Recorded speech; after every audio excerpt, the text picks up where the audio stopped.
Kahit nga humingi na ng tawad si Mami Yulo at pinatawad na siya ni Carlos Yulo, and I think all is well na, especially pag umuwi si Carlos, ay marami pa rin ang nagbibigay ng kanilang opinion sa social media. Bakit nga ba? Ito'y dahil na rin pag talaga magulang sa anak ang pinag-usapan, sobrang apektado dito ang mga Pinoy.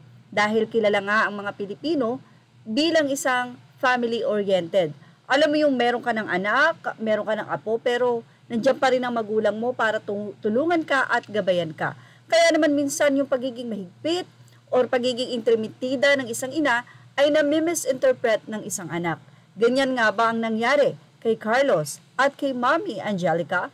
Anyway, mula nga sa Facebook page ng isang kapuso celebrity FB page kung saan ibinahagi nga niya na ang magulang ay magulang. Kahit ano pa mang gawin nating pagtatambling o pagbaliktarin.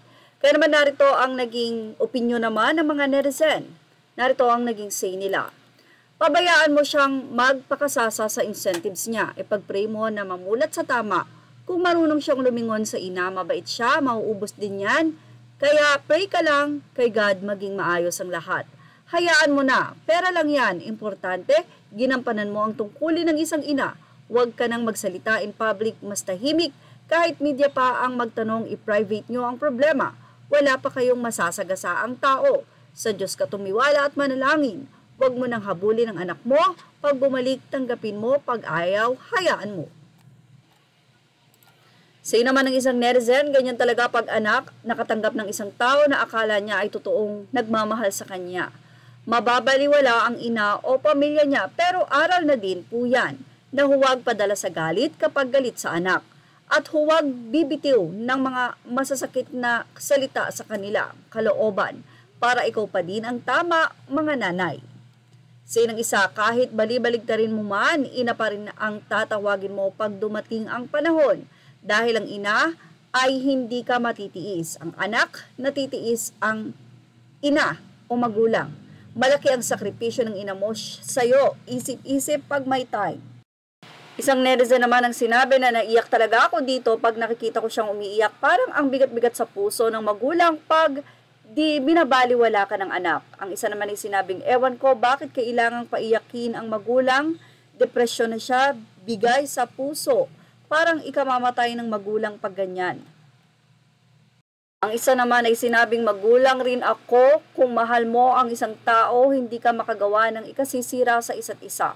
Kaya mga anak, bago ka gumawa ng hakbang, dapat isipin mo kung ito ay tama ba o mali. Kaya kung nagtagumpay ka man yan ay dahil sa mga magulang mo. Kaya dapat magtagumpay ka na, ang una mong isipin ang magulang.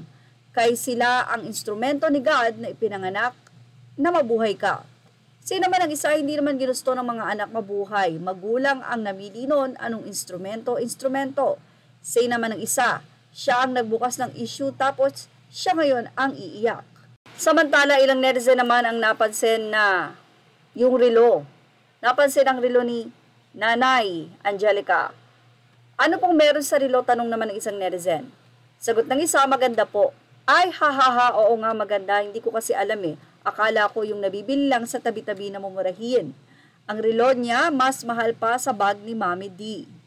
Hindi lang din niya nang napansin ng mga netizen. Say ng isa, maganda din po ang damit ni Ma'am. YSL. Hahaha, meron din ako niyan. Ang dami-daming pera ni Kaloy, G-Shock regalo kay Mother. Well, sa dami nga talaga ng mga netizen, talagang kung ano-ano ang kanilang napapansin. Pati ba naman relo at damit? Itong si Mami Angelica ay napansin pa nila.